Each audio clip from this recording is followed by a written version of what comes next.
I sabotaged my scholarship to travel abroad because of my boyfriend. Story time. And passed the necessary stages.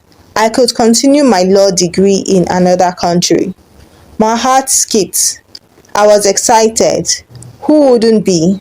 Studying abroad had always sounded like a dream. Better exposure, better opportunities, a brighter future.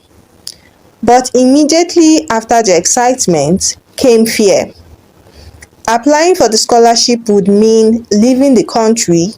It would mean leaving Dare. Long distance was not even something we had discussed before. In my young mind, leaving meant losing him, and I was already deeply attached. When I told Dare about it, he did not react the way I expected. He was quiet for a while. Then he said, "So you are going to leave me?"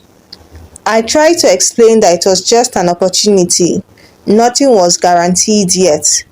But he kept saying things like, "You will forget about me when you travel, and people change when they leave." He did not outright tell me not to apply, but his tone made me feel guilty for even considering it. I was torn. On one hand, this was the kind of opportunity people pray for. On the other hand, I was in love for the first time. I did not want to lose him. I convinced myself that love was rare. Scholarships could come again. That was the lie I told myself. When the application form arrived, I stared at it for a long time.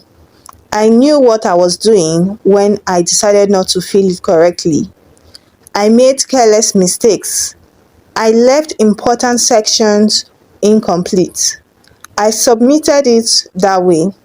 Deep down, I knew I had sabotaged my own chance. When my dad later told me that my application had issues and was not successful, I pretended to be disappointed. He sounded confused because he knew I was usually careful with things like this. I blamed it on stress and adjusting to university life. He did not suspect anything. But I knew the truth. A few weeks after the whole scholarship saga, everything between Dare and me changed. He became distant. He stopped calling as often. His reply was short when I asked what was wrong. Part 4 would be uploaded in a few hours. Stay tuned.